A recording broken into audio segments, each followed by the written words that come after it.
Shalom, semangat pagi. Bagaimana kabarnya hari ini? Tentunya kita mengucap syukur apapun keadaan kita hari ini, karena kita yakin janji pemeliharaan Tuhan ya dan amin dalam hidup kita. Sehingga ketika hari baru menjadi bagian kita yakin dan percaya juga janji berkatnya yang selalu baru itu pun akan tetap menjadi bagian dari perjalanan iman kita. Bapak Ibu Saudara yang terkasih, salah satu janji Tuhan hari ini kita akan baca dan merenungkan firman Tuhan melalui program Saren GKI Salatiga. Dan hari ini bersama dengan saya Pendeta Esther Helena Tulung, kita akan sama-sama memberikan hati kita untuk kita ada di dalam pembentukan Tuhan melalui firman-Nya. Mari kita berdoa. Bapa, di dalam nama Tuhan Yesus, terima kasih untuk pemeliharaan-Mu dalam hidup kami.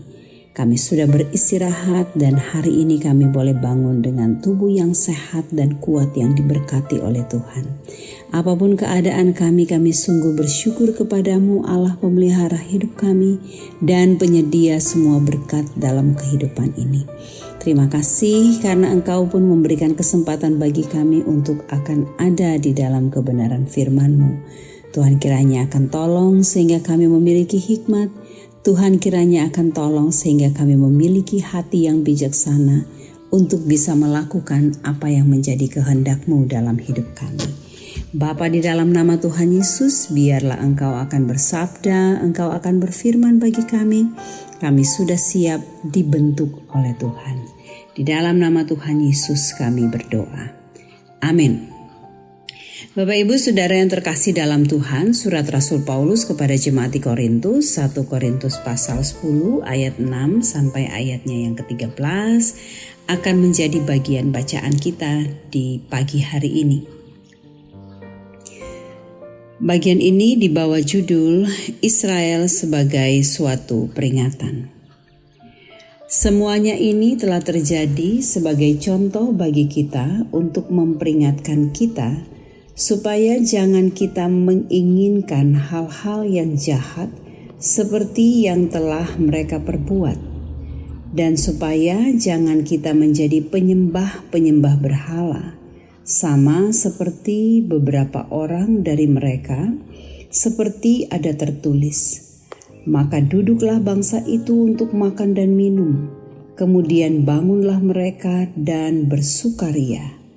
Jangan kita melakukan percabulan seperti yang dilakukan oleh beberapa orang dari mereka, sehingga pada suatu hari telah tewas 23.000 orang. Dan janganlah kita mencobai Tuhan seperti yang dilakukan oleh beberapa orang dari mereka, sehingga mereka mati di pagut ular. Dan janganlah bersungut-sungut seperti yang dilakukan oleh beberapa orang dari mereka, sehingga mereka dibinasakan oleh malaikat maut. Semuanya ini telah menimpa mereka sebagai contoh dan dituliskan untuk menjadi peringatan bagi kita yang hidup pada waktu di mana zaman akhir telah tiba. Sebab itu, siapa yang menyangka bahwa ia teguh berdiri, hati-hatilah supaya ia jangan jatuh. Pencobaan-pencobaan yang kamu alami ialah pencobaan-pencobaan biasa yang tidak melebihi kekuatan manusia, sebab Allah setia dan karena itu ia tidak akan membiarkan kamu dicobai melampaui kekuatanmu. Pada waktu kamu dicobai, Ia akan memberikan kepadamu jalan keluar sehingga kamu dapat menanggungnya. Sampai demikian jawab pembacaan kita. Terpujilah Kristus, Hosiana. Bapak Ibu Saudara yang terkasih dalam Tuhan, ada pepatah yang mengatakan pengalaman adalah guru yang terbaik. itu rata-rata kita memahami atau mengartikan bahwa yang dimaksudkan pengalaman adalah guru yang terbaik adalah hanya pada pengalaman kita sendiri. Dan kita harus belajar memang dari setiap pengalaman-pengalaman. Apalagi ketika pengalaman itu mengarahkan kita pada kegagalan atau membuat kita mengalami beberapa titik kegagalan dalam hidup kita.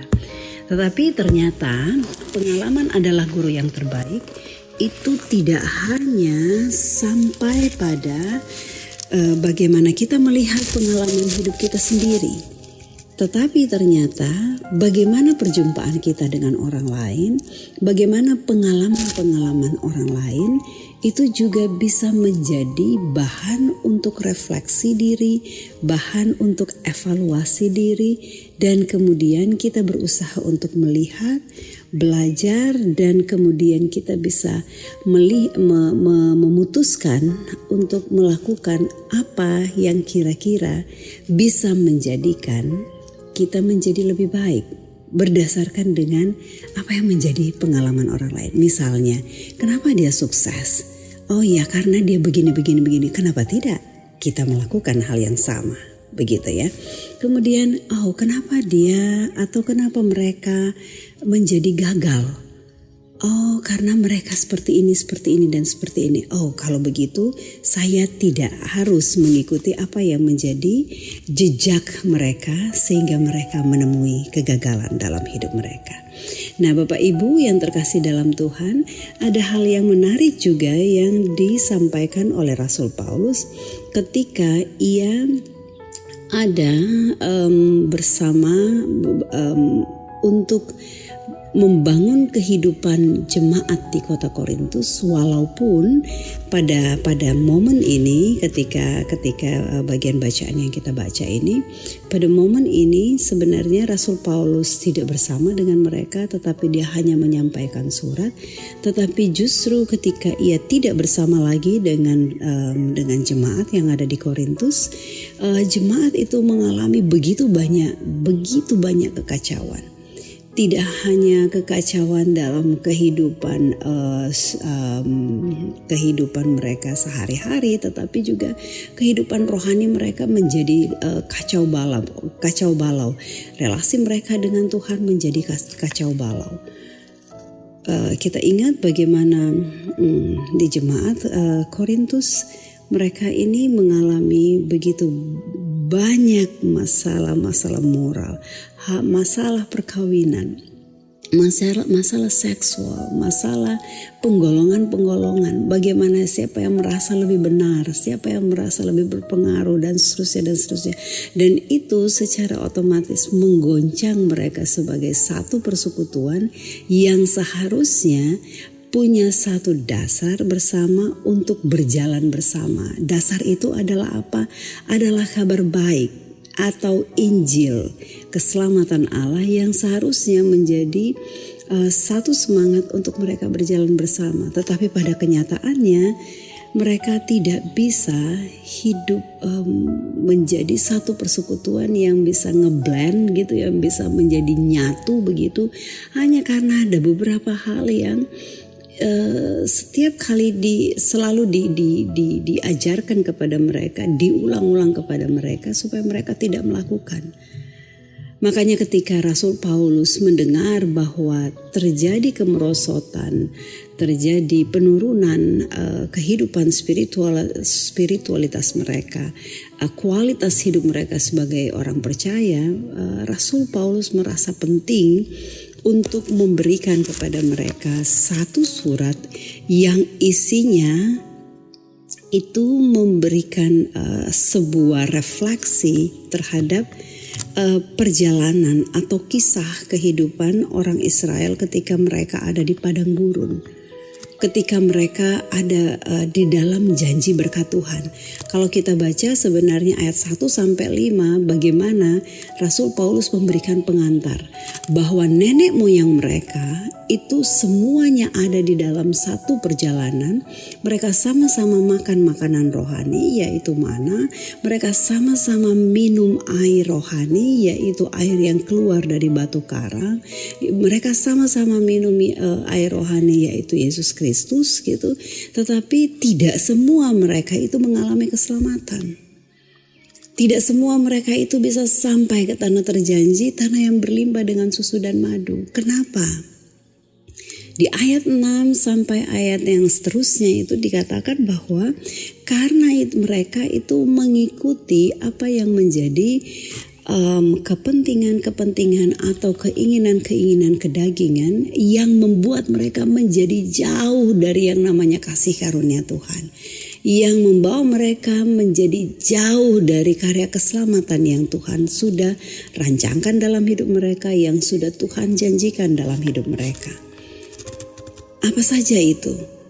Ternyata orang-orang Israel yang sudah hidup di dalam anugerah Tuhan, mereka nggak perlu kerja lagi, mereka dapat makanan rohani, mereka nggak perlu menggali sumur, mereka langsung mendapatkan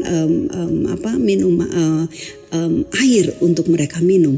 Mereka dibukakan jalan ketika harus melewati laut Teberau dan seterusnya dan seterusnya. Tetapi dalam beberapa kesempatan dalam hidup mereka pada akhirnya itu mengikuti apa yang menjadi perbuatan atau karakter atau tingkah laku dari orang-orang jahat.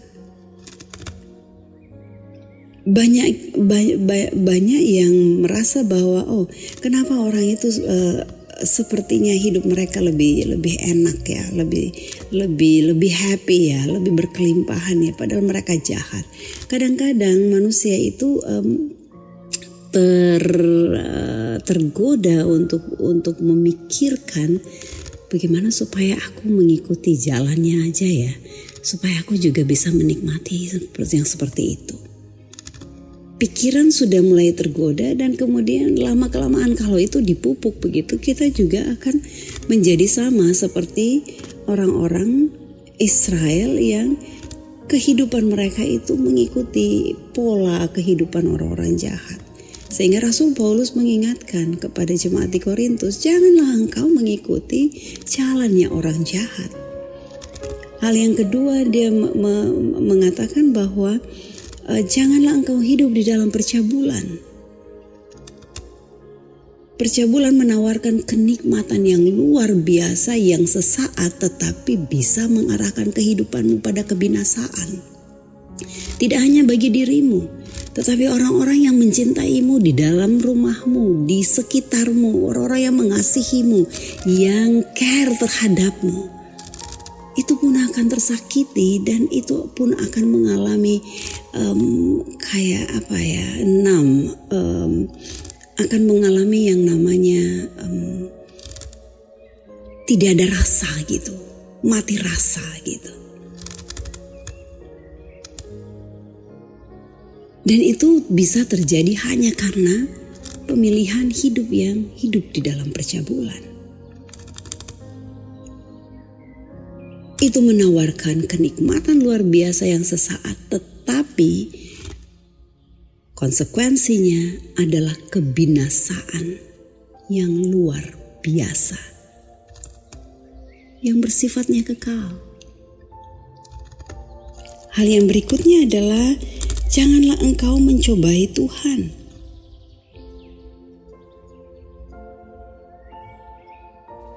Itu yang sering dikatakan oleh orang Israel. Adakah Tuhan di antara kita atau tidak? Mempertanyakan kemahahadiran Tuhan.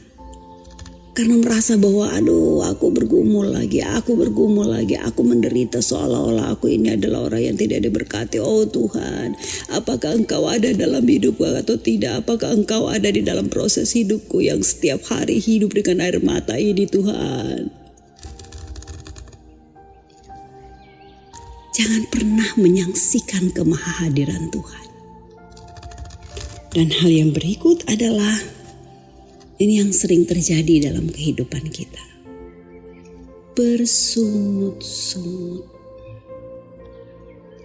Bersungut-sungut dalam segala hal. Ada orang yang gak mau mengucap syukur, gak mau melihat ada sisi yang baik yang Tuhan beri dalam hidupnya. Saya itu kalau misalnya ketemu dengan orang yang model seperti ini, kadang-kadang menyedot juga energi baikku gitu, dia dalam tanda kutip ya. Karena kalau ditanyain, gimana kabar? Oh baik, tapi Nana gimana? Aku dengar dia lulus ya SNBT ya. Kayaknya pinter banget loh anakmu loh. Oh iya, tapi dia itu, gimana yang ini ya? Iya sih, bagus. Tapi selalu ada tapi yang pada akhirnya itu yang akan dijelaskan panjang lebar, dan kemudian dia akan bersedih dan bersusah hati, kemudian dia akan bersungut-sungut, dan kemudian dia bilang hidupku ini gak sempurna, tidak sesempurna kamu. Kehidupan yang bersungut-sungut juga itu ada di dalam kehidupan jemaat Tuhan. Kalau sudah tidak puas dengan gereja, kalau sudah tidak puas dengan pelayanan gereja, mulailah bersungut-sungut. Kayaknya ini yang sebelah sana lebih enak deh gitu. Ini memang tidak betul, pelayanan yang seperti ini nggak betul. Aduh, aku sudah melakukan yang paling baik, kenapa sih penghargaannya kayak gini? Dan seterusnya. Bersungut-sungut. Dan ternyata Bapak Ibu Saudara, 4 hal ini mengikuti jalan orang jahat, percabulan, mencobai Tuhan, mempertanyakan Tuhan, dan bersungut-sungut. Itu adalah daftar dari kelakuan manusia yang tidak disukai oleh Tuhan. Kenapa saya katakan seperti itu? Karena di dalam kesaksian Alkitab mereka itu semua dibinasakan. Ada yang dipatok ular, ada yang mati karena malaikat maut datang menjemputnya. Tetapi ada yang bilang, kita kan manusia biasa. Biasalah kalau kayak gitu. Up and down, naik turun hidup kita. Biasalah itu pendeta. Atau ada yang berkata bahwa ya memang jadi orang Kristen ya memang harus ada salibnya. Tapi jujur aku sudah gak mampu untuk bisa menolak semua godaan-godaan ini. Godaan-godaan ini terlalu kuat. Terlalu mencengkram aku dan terlalu mengikat aku. Rasul Paulus mengatakan, pencobaan-pencobaan yang engkau alami tidak melebihi apa yang menjadi kemampuan. Allah tahu takaranmu. Allah tahu apa yang harus kita tanggung dalam hidup kita. Karena kita hidup dalam kasih karunia. Karena itu Bapak Ibu Saudara, hidup lebih dekat dengan Tuhan, hidup lebih intim dengan Tuhan. Itu bisa menjadikan kita sanggup untuk melihat, sanggup untuk memilih dan memutuskan dalam hidup kita. Mana yang harus kita lihat, mana yang harus kita ikuti, mana yang menyenangkan hati Tuhan, mana yang tidak menyenangkan hati Tuhan. Mana yang bersifat sementara di dunia ini, mana yang memberikan jaminan kehidupan yang kekal. Tetaplah undang Roh Kudus Tuhan untuk hadir dalam hidupmu. Tetaplah kerjakan karya selamat. Sehingga kita tidak hanya sekedar mengejar kehidupan kekal, tetapi bagaimana menebar sukacita dan damai sejahtera untuk orang lain. Dan yang jelas menjadi bagian kesaksian bagi kemuliaan Tuhan. Tuhan Yesus menolong kita. Tuhan Yesus memberkati kita. Selamat menjalani hidup di dalam kasih karunia Tuhan. Tuhan Yesus memberkati kita. Ebenezer. Amin.